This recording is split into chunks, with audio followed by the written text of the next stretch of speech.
Hey guys, and welcome back to another YouTube video. In this video, we'll be going through the Sydney versus North Melbourne game, in which Sydney got back to their winning ways in winning, 138, I believe, 138 to 59. They absolutely smoked them after quarter time. It was almost as if they basically put what they'd almost done for the last 2 months, except for those two games against, not North Melbourne, against St Kilda and against Fremantle, and put all of that, but then put it into turbo mode almost. And yeah, they just blew them away. In that second quarter, I believe it was, 49 to 8, I think, in the second quarter, I want to say. As I believe it went from a 21-20 margin to 70 to 28. And that the game was dead by then. The last quarter was all about just Luke Parker and what he could do, honestly. That's what it felt like, at least, being at the game. And it's quite a weird one being at the game because you miss half the action because the sun is absolutely terrible at the SCG and we're on the one side that had it. So you missed all of down near the members side of it, missed all of that. Secondly, you can't really check scores too much because you don't want to be socially awkward. You actually want to watch the game that you're there to watch. And 3, you don't want to burn through your battery on your phone, because I know that I left with 100% battery, and when I got into the car at Fox Studios, it was on like 10% or something like that. It just burned straight through it looking at stuff. And I mean, we spent the whole last quarter not really concentrated on the game, to be honest, because it was dead and it was kind of just waltzing around, just looking at the game was just all about Parker at that point. But anyway, before we jump into this video, remember to like and subscribe, turn the notification bell on so you know when I upload, and let's get into this recap. So Gordon was kind of crazy. I wish if I didn't have Supercoach, he would be my captain, like hands down. But it's just every week I'm like, well, I got to have a nap. I've got to have an option for each and every that does it in both Supercoach and Fantasy, and this is why I kind of lost out what was it in the end, 18 points I think on both fronts, 18 points on Fantasy and maybe 24 on Supercoach, if I had had Errol Gordon on Supercoach. But I think and then in Supercoach I may have burnt, did I have a 150 score there? I don't know if I did. So I may have actually got my Supercoach right in terms of getting the best player captain, which is always a good thing, which hopefully I'll just double check that while I'm going through. But yeah, Gordon is kind of annoying that I don't feel like I should be captaining him because I don't have him in Supercoach, but he's also just putting up ridiculous scores, so it's almost this conundrum of what do I do? I burnt 23 points because, again, in Supercoach I had someone that I didn't have in Fantasy, in Lachie Neale, who is probably going to come in. Let me actually just double check if Fantasy's actually opened yet. It still hasn't opened yet. Wow, we're now roughly about 20 or probably 16 hours post-game, and it still hasn't opened yet, so something's obviously amiss there.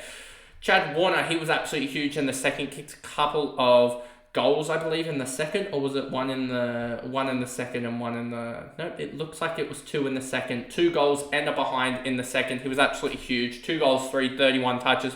Took up a little bit of the mantle from the likes of Heaney going and being suspended. Brodie Grundy, 110, absolutely dominated Tristan Cherry. And 24, 38, 21, 27, absolutely dominated. And he has now got McInerney, which is a tough matchup next week. So there will probably be no Sydney VC in next week, given that I also want to look at how Errol Gordon's role potentially is impacted with McInerney going down with a PCL injury, which we'll find out more tomorrow on Tuesday's injury list. I mean, we may find out some today. But with that, I don't know how that's necessarily going to impact the side, as it looks to me as if either Parker's going to stay at sub and Heaney just comes straight in, which would mean that they gain about 70% CBAs and they lose about 30 odd. So they gain about 40% CBAs.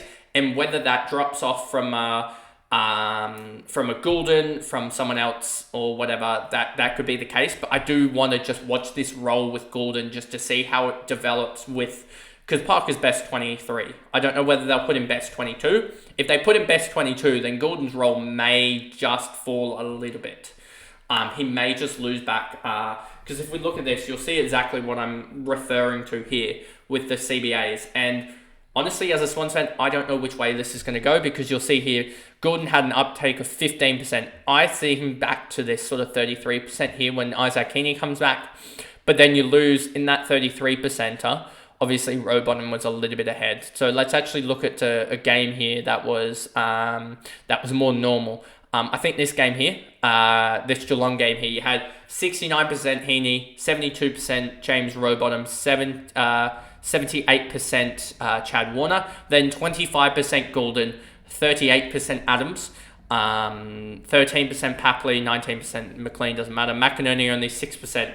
But McInerney has been used in some CBA roles. He was used at 36% against North. So we may only see 6% or whatever. But then you have Parker's role taking up a little bit. So whether he takes it up directly from the main three mids in Heaney, Rowbottom, Warner, or whether he takes it up from Adams, or whether he takes it up from maybe Papley. There's so many options that I'm honestly... I wish I could give you more info, but there's 4 or 5 different avenues that they can go down of taking and assigning CBAs. But the good thing about this, if you look at this, is he's had 20s before. So what is his bad scores looking at for Goulden? We'll see here his bad score, an 82 and a 90 in the 2 losses, and then also against GWS and Fremantle. So the 2 Freo games, he had 18% and 33%, 22%. So he almost has no correlation. Sorry, it's actually here. 21%, 29%, 30% in that game, 33%. I don't think he has much correlation to scoring well with actual poor, because his highest CBA for the year, 54, I think was his lowest score of a 69. So I don't think he has much correlation, which is a good thing.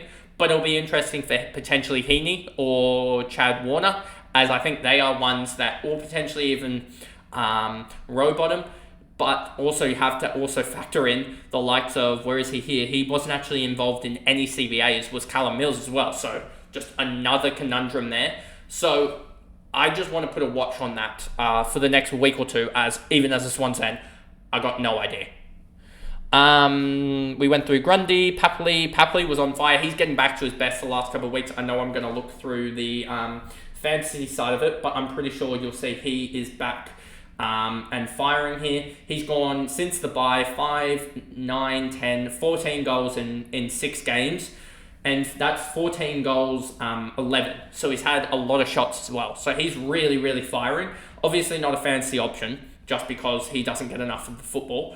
But it's just good to see him back and firing there.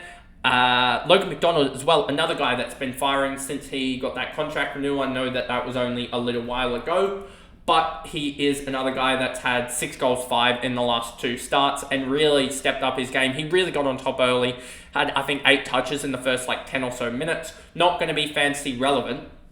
But again, just really good to see another one developing, another key forward potentially for the future. Another breakout guy. We saw Jamara as well on the same day, a matter of hours later, go big as well. So 2 key forwards kicking 4 goals. 2, I think Jamara might have had 4 goals, 3, so bag both of them. Was good to see. Matty Roberts surprisingly was nonchalantly up to about 80 odd, and I just went, he's had 20 odd touches, and it doesn't look like he's done anything. That's how good he was. Lloyd's on the wing as well, so he's an interesting one to see. If McInerney hadn't gone down, this was an interesting watch to see if he was the one that got dropped for Mills's return. Or whether they go on a resting policy at that point. Blakey, 76, didn't have to do anything, almost kicked goal of the year, running from his defensive 50 to the forward 50, but he missed. Ollie Florent didn't really do anything. And then you see Luke Parker here, he just went off, had a free kick late, which was annoying, as I really wanted to see him go off and almost finish above all of these guys and finish top sort of 6 or 7 for the fantasy points in 40 odd minutes. I think it was 38 minutes of game time that he actually played, and he kicked 2 goals, had 13 touches, 3 marks, 6 tackles. He just bleeds Sydney. He just embodies what Sydney is about, and that's why he was so influential. James Jordan, it's really hard to pick a tag when you're actually at the ground, I won't lie, because especially when you're so far away from the football. just because these guys sometimes blend into one, and I couldn't really tell who he was on. It looks as if he was on Sheasel just because Sheasel had a poor game, and it didn't really look like anyone was on McKercher, and McKercher's points just came from kickouts or just feeding it back from kickouts.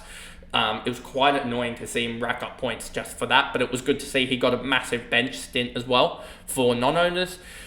Marty, Robert and Fox, Campbell, McInerney, McCartan, Mills as well back. Good to see him get back, but a kind of quiet game. But then again, it doesn't really matter. He's just another guy that game breaker that the Swans could chuck in the midfield, could chuck on the wing. He was on the wing for quite portions of the game. He was also at half back, I believe, as well, when they had Lloyd on one of the wings alongside Goulden.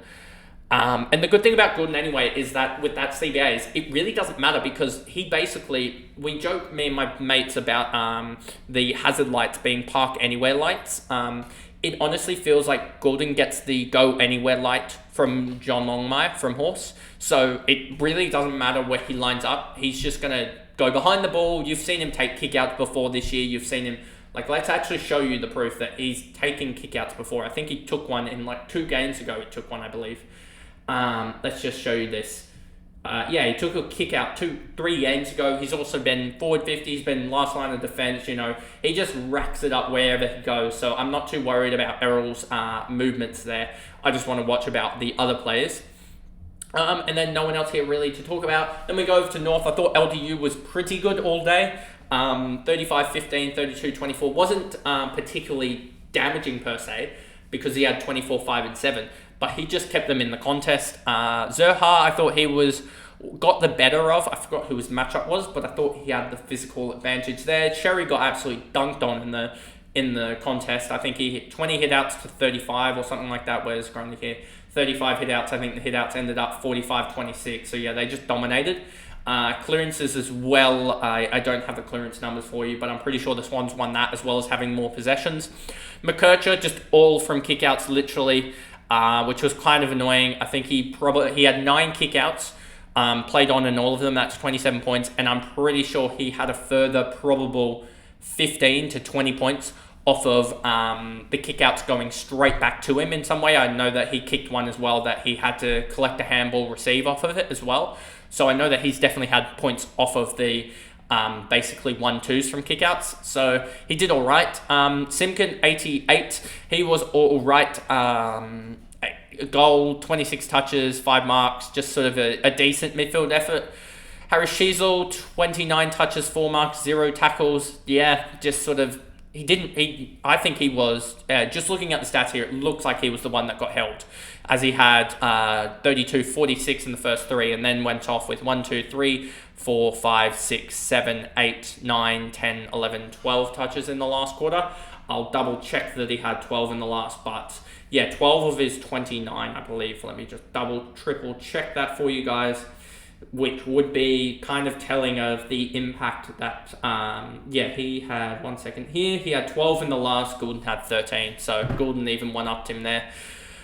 Tucker, Stevens, Combin, Wardlaw was particularly quiet. I think he got caught up in the mess of everything. Didn't give away a free kick, but I thought he just didn't really provide much of a physical presence. Powell as well, I thought he got caught up in everything.